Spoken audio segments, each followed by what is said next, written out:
ہر ایک کی روزی اللہ تعالیٰ نے طے کر رکھی ہے اور ہر ایک کو اس کا رزق مل کر رہے گا. پھر رزق کے لیے جینا اور رزق کے لیے اپنی صلاحیتیں، کوششیں، وقت، اپنا سب کچھ لگا دینا کتنی نادانی کی بات ہے. جو اس کے مقدر میں ہے اسے ضرور ملنا، چاہے وہ تھوڑی کوشش کرے یا زیادہ کوشش کرے، ملنا اتنا ہی ہے جتنا اللہ تعالیٰ نے اس کے لیے لکھ دیا. سیدنا عبداللہ ابن عمر سے روایت ہے، نبی اکرم نے ایک کھجور پڑی ہوئی دیکھی.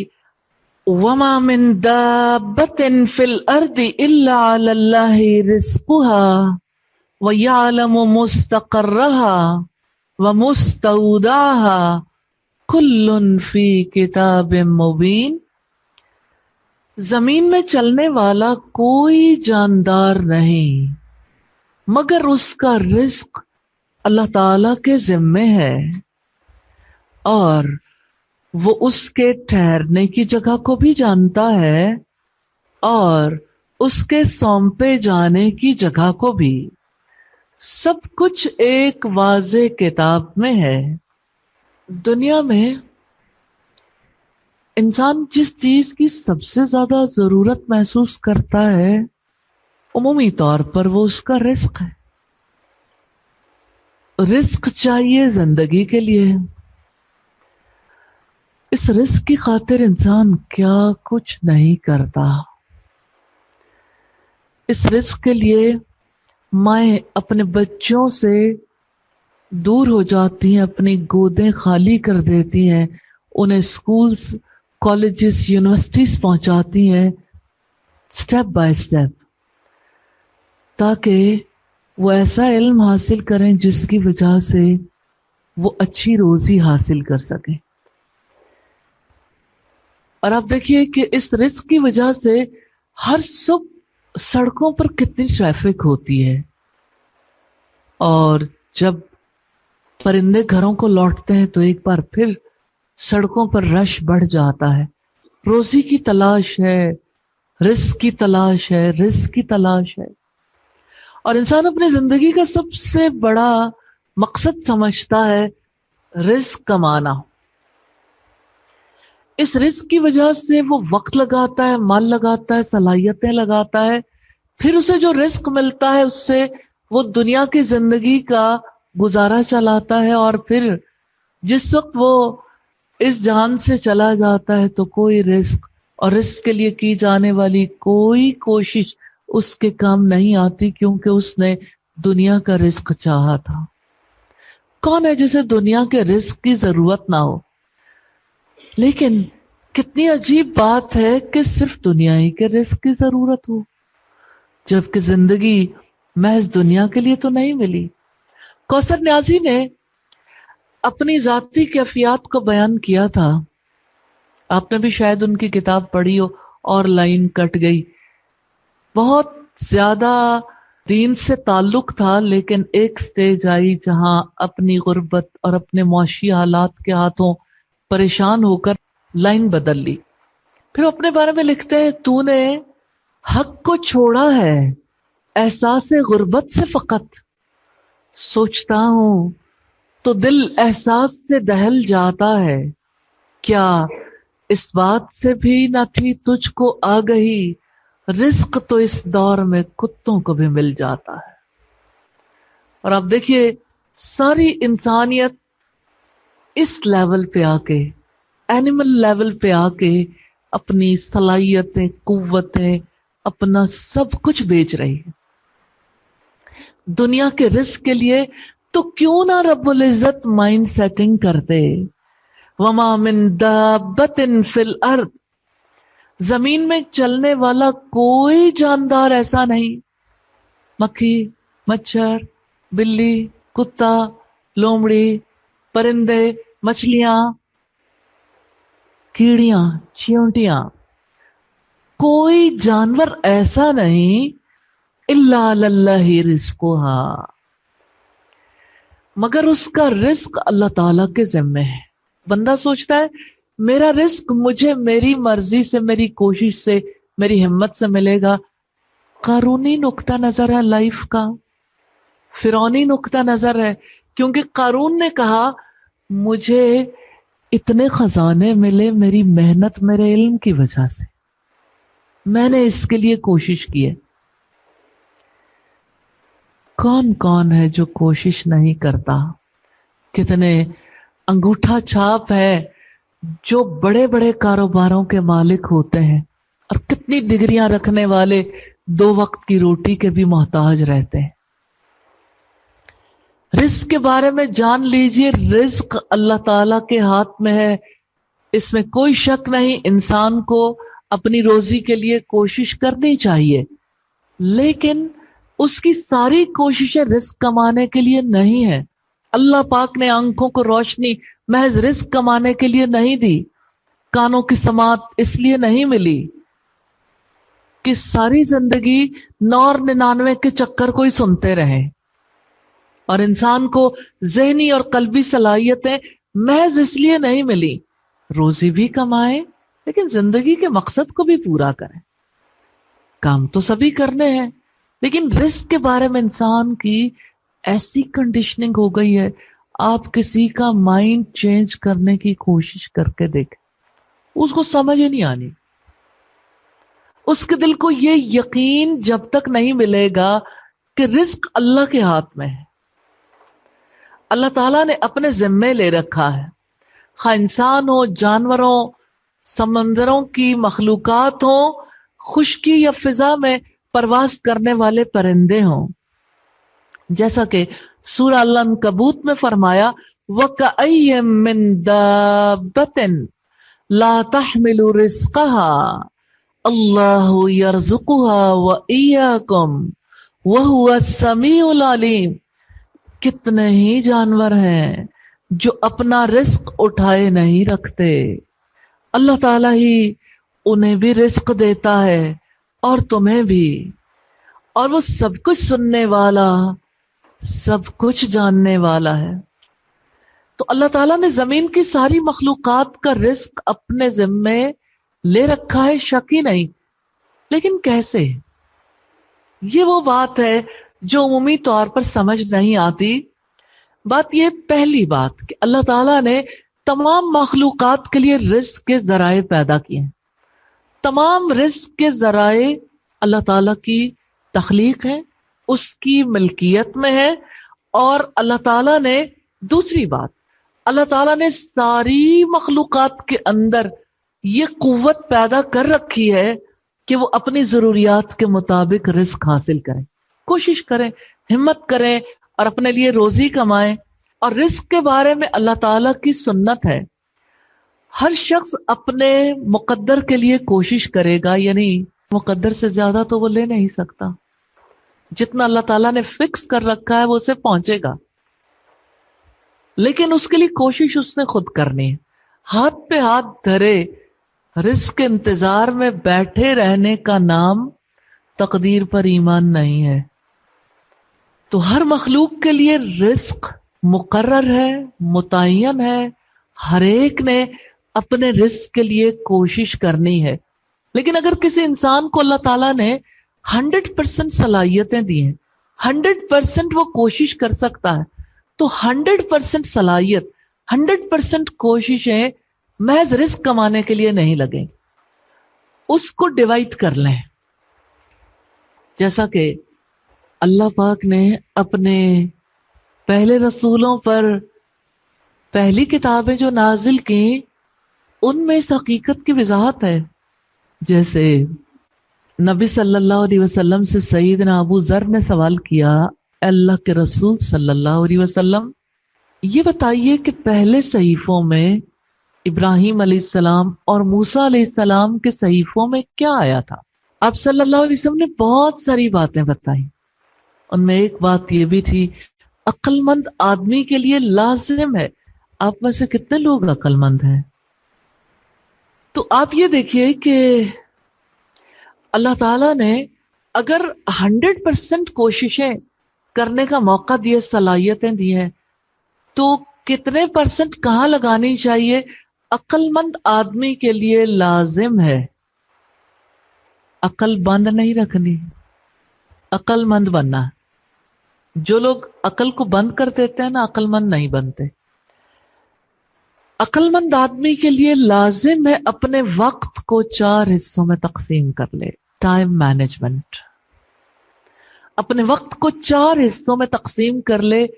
ایک حصہ اللہ تعالی کی یاد کے لیے.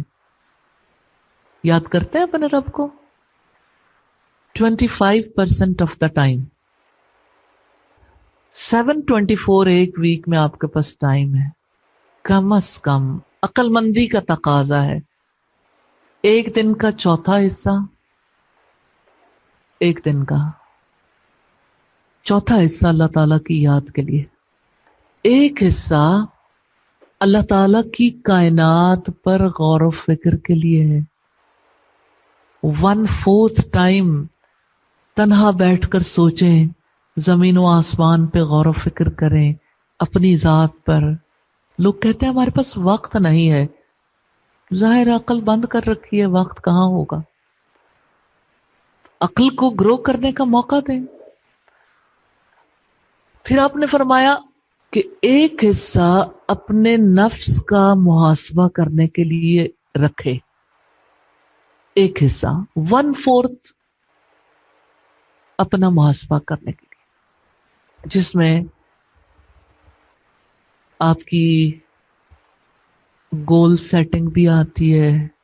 گولز کے مطابق کیا اچیو ہوا، کیا نہیں ہوا اور کیوں نہیں ہوا. ایک حصہ اپنی باقی ساری ضروریات کو پورا کرنے کے لیے آپ نے سونا ہے، کھانا ہے، کمانا ہے، لباس پہننا ہے، ضروریات پوری کرنی ہے. تو جن کی عقل بند ہوتی ہے نا، وہ 1/4 حصے کو اٹھا کے ساری زندگی پہ لیپ دیتے اور کہتے ہیں ہمارے پاس وقت نہیں. ٹائم مینج کریں. ٹائم مینجمنٹ ضروری ہے. ایک حصہ باقی تمام ضروریات کو پورا کرنے کے لیے. تو بات واضح ہو گئی.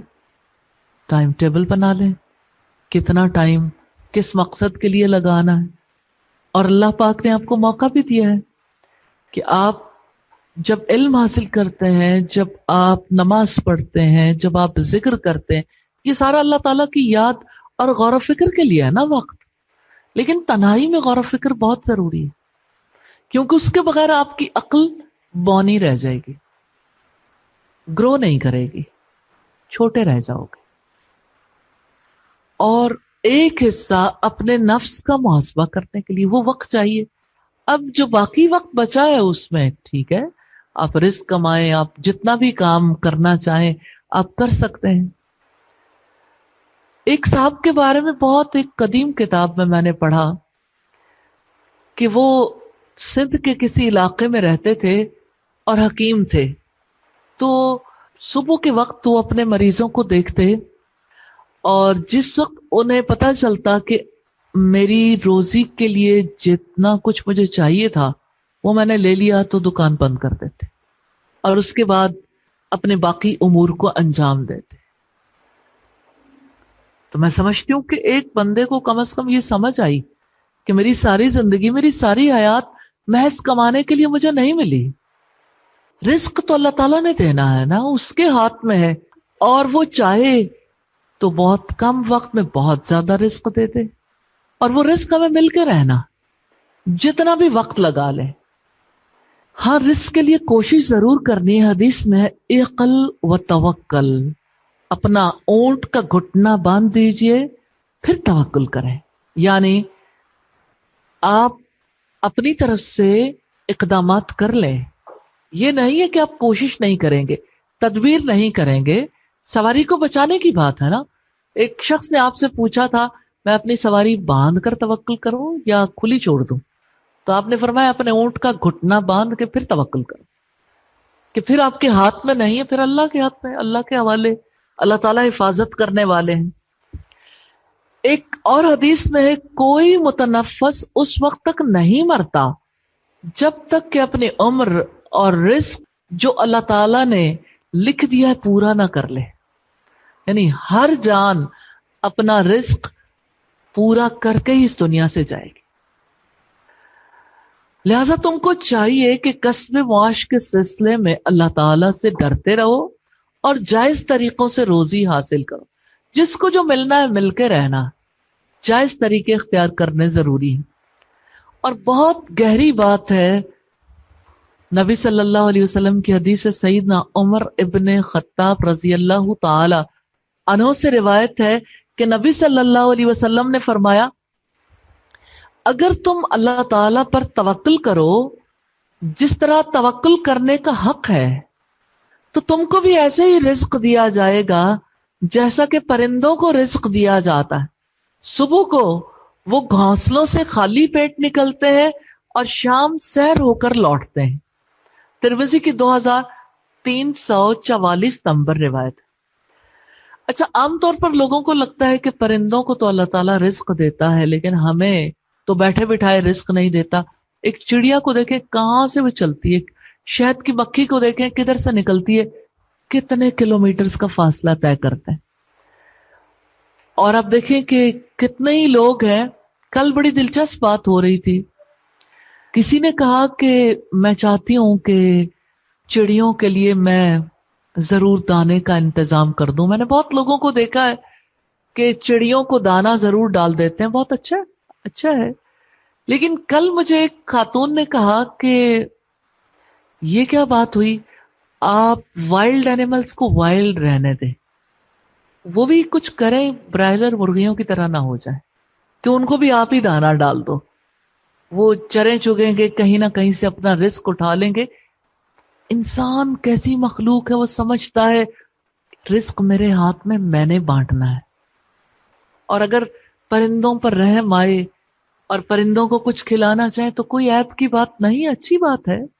لیکن بہرحال اس بات کو بھی ضرور دیکھنا چاہیے کہ خود بھی کچھ تگ و دو نہ کریں اور اپنے ارد گرد کے ماحول کو بھی ویسا ہی سست بنا لیں. تو یہ بھی اپنی جگہ پر غور و فکر کرنے کی بات ہے. سیدنا عبداللہ ابن مسعود سے روایت ہے، رسول اللہ نے ارشاد فرمایا، بے شک میرے دل میں جبریل امین نے یہ بات ڈال دی ہے کہ اس وقت تک کسی شخص کو موت نہیں آئے گی جب تک کہ وہ اپنا رزق پورا نہ کر لے. تم لوگ اللہ تعالی سے ڈرو اور رزق طلب کرنے میں خوبی کا خیال رکھو، یعنی حلال و حرام کا خیال رکھو. اور رزق ملنے میں دیر ہو جائے تو اللہ تعالیٰ کی نافرمانیوں کے ذریعے طلب نہ کرو، کیونکہ اللہ تعالیٰ کا فضل اس کی فرما برداری کے ذریعے حاصل کیا جا سکتا ہے. یہ مستدرک حاکم کی روایت ہے. سیدنا ابو الدرداء سے روایت ہے، رسول اللہ نے فرمایا، بلا شبہ رزق بندے کو اسی طرح طلب کر لیتا ہے جیسے موت اسے طلب کر لیتی. یعنی جیسے موت آ جاتی ہے نا، کیا ہی بات ہے سمجھنے کے لیے کہ موت کوئی چاہے نہ چاہے اس کے پاس آ جاتی ہے، ایسے ہی رزق بھی اس کے پاس پہنچ جاتا. یعنی اللہ پاک نے جو ڈیسائیڈ کر رکھا ہے اسی طرح سے اسے رزق مل کر رہے گا. یہ صحیح ابن حبان کی روایت ہے اور مسند البزار میں بھی یہ روایت موجود ہے، والیوم 2 ہے، پیج 535. سیدنا ابو سعید خدری سے روایت ہے، رسول اللہ نے ارشاد فرمایا، تم میں سے اگر کوئی شخص اپنے رزق سے بھاگے، موت سے تو انسان بھاگتا ہے نا، کوئی اپنے رزق سے بھاگے تو وہ اسے پکڑ لے گا جیسا کہ موت اسے پکڑ لے گی. یعنی رزق اس کے پیچھے بھاگے گا اور رزق اس تک ضرور پہنچ جائے گا. اور یہ کتنی سچی بات ہے کہ ہر ایک کی روزی اللہ تعالیٰ نے طے کر رکھی ہے اور ہر ایک کو اس کا رزق مل کر رہے گا. پھر رزق کے لیے جینا اور رزق کے لیے اپنی صلاحیتیں، کوششیں، وقت، اپنا سب کچھ لگا دینا کتنی نادانی کی بات ہے. جو اس کے مقدر میں ہے اسے ضرور ملنا، چاہے وہ تھوڑی کوشش کرے یا زیادہ کوشش کرے، ملنا اتنا ہی ہے جتنا اللہ تعالیٰ نے اس کے لیے لکھ دیا. سیدنا عبداللہ ابن عمر سے روایت ہے، نبی اکرم نے ایک کھجور پڑی ہوئی دیکھی، آپ نے اسے لے لیا، وہیں پر ایک سائل موجود تھا، وہ کھجور آپ نے اسے عطا فرما دی اور فرمایا، خبردار اگر تو اس کے پاس نہ آتا تو یہ تیرے پاس آ جاتی. یعنی تم مانگتے کیوں یا سوال کرنا مناسب نہیں ہے، کہ تم نہ بھی آتے تو کوئی نہ کوئی تم تک پہنچا دیتا. یہ طبرانی اور ترغیب کی روایت ہے، والیوم 2 ہے، پیج 536. اس بات پہ یقین آتا ہے کہ رزق پالے گا. جیسے موت کسی کو پکڑ لیتی ہے نا، رزق نے بھی پکڑ لینا. اب آپ سوچیں، جو آگے آگے رزق اس کے پیچھے بھاگ رہا ہے، اور کوئی ایسا ہے جو رزق کے پیچھے بھاگ رہا ہے. اللہ کے پیچھے بھاگیں. فَفِرُّوا إِلَى اللَّهِ، اللہ کے پیچھے بھاگو. آپ کو اللہ تعالیٰ نے اپنے لیے پیدا کیا ہے. آپ کدھر رزق کے پیچھے بھاگنے لگ گئے؟ کوشش کریں، لیکن رزق نے آپ کو پکڑ لینا. وہ رزق آپ تک پہنچ کے رہنا. وہ رزق آپ تک پہنچ کے رہنا. وہ رزق آپ تک پہنچ کے رہنا.